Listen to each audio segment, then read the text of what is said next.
Hello and welcome to another tutorial video.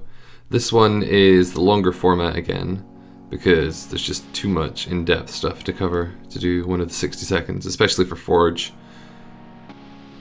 So the concept here is we're going to use the Hypixel public API with a few modifications to make it Forge compatible, to make a little extra line above somebody's username to show if you're friends or if you've got any friends in common.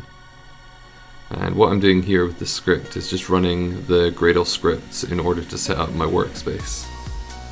I use IntelliJ, so there's a couple of extra steps I take after this. Depending on which development environment you're using, you can either import it right away or run the relevant script, which is on the wiki. So I just imported it and ran the IntelliJ script there and just put it back up. There we go, good to go. So we're going to start here by creating the main class for our mod, which is going to be called Facepixel if you hadn't guessed already. And we'll just need to make a couple of fields for use in the annotations.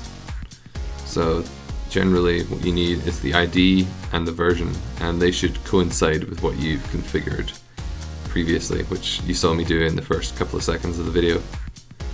Then we'll need some events, which will just handle things like setting up the configuration file and any hooks that we need to put in. So we'll need to hook the public API and configure your API key.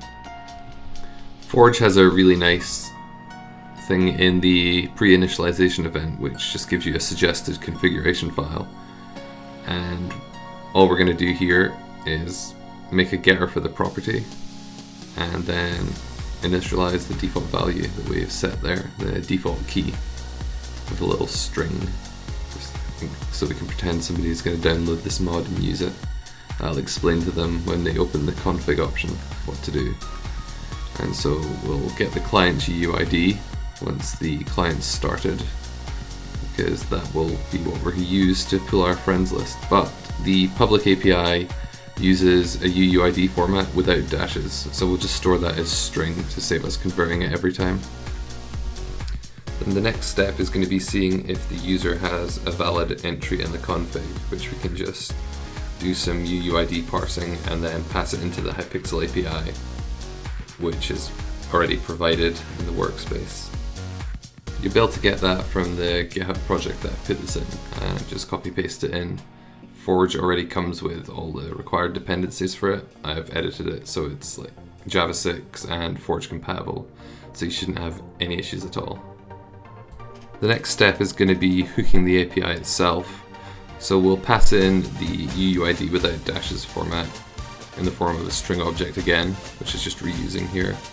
And then using the getFriendsByUUID method, which is available in the public API that I've provided, you can grab the JSON objects. And because they're now stored by UUID, there might be some legacy username data in there, but the actual valid objects that we want are going to be under these keys, which is UUID sender and UUID receiver.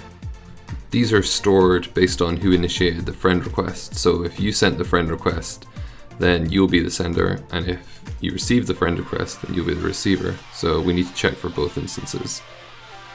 The reason for the string there is so that the entry in the cache is non-empty if it's complete.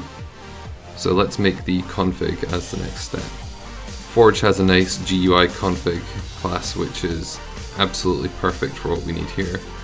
So all we got to do is find the right constructor and start filling in the details. This is a client-only mod, so we'll stick it under the category of client. So all I'm doing here is wrapping it in a config element so that I can get the child elements, which for our case will just be our API key. But if you wanted to add any other configuration things like the size or the colors of the text, that's where you would put that as well. And then we'll just put the absolute path as a title so that people can find it and edit the config manually if they so desire. And then when the GUI is closed, which will generally be when somebody's edited it, we can save it to the file. This class is a kind of utility class that Forge uses for custom configuration things. So what we do here is we reference the GUI factory in the annotation of our main class, and that's loaded dynamically by the class loader. So the next step is going to be registering the client tick event, which is a way for us to know when the world around the player is ticking, so like they're logged into a server or in a single player world. This event is fired twice, once at the start of a tick and once at the end of a tick. So what we want to do is cancel anything that's fired at the start of a tick and handle all of our logic at the end. So now we can check if the game's paused and if the player's in a world, because this event will fire just anytime the client is open, but if we check if world and player are null, that will definitively let us know if they're logged into a valid world or not. Then we can check and see if they've configured their API key, or if it's an invalid API key, or if they've got no friends, because there's no point in doing how many friends in common comparisons you do if you've got no friends. Then for each of those we check if they're already cached and if we have an entry in the string cache or not.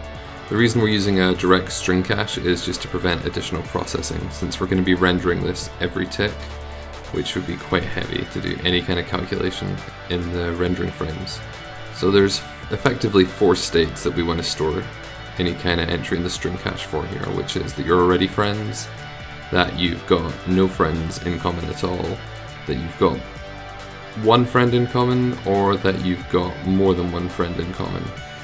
So that's 4 types. So it'll either be your friends, blank, you have one friend in common, or you have X friends in common.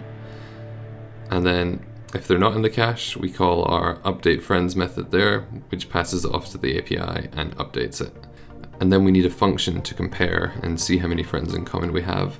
So this getMatches function just iterates through both lists and checks how many matches there are between the two of them. Simple as that.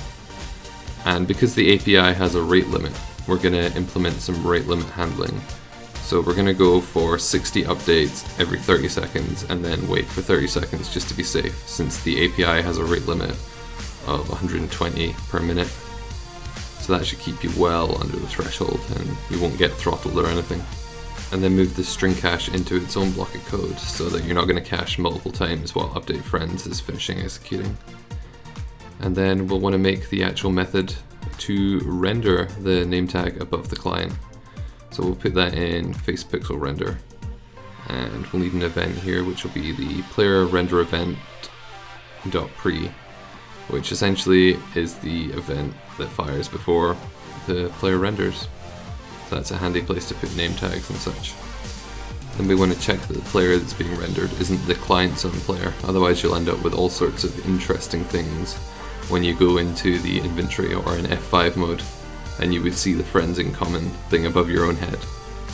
You can experiment that with yourself if you want to see that. Just remove that check and you'll see it. And then what we're going to do is borrow some code from within Forge, which is just going to use IntelliJ's built-in decompiler to go to the base level of render and grab the code where text is rendered, strip it down for what we need, and use it to render our lines. So we can remove this check because we don't need that for our use case, and then all that remains is to change the references. So text becomes str since that's what's in the decompiled code, and we'll want to use the getRenderManager function rather than the direct.renderManager reference.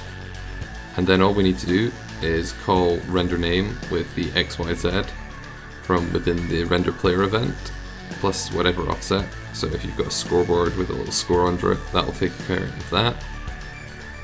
And then register the event. One extra little step you can take here is preloading the client's friends list. That means when you log into a server, you already know who your friends are and you'll see them pop up right away. So all that remains is to build the mod and load it up.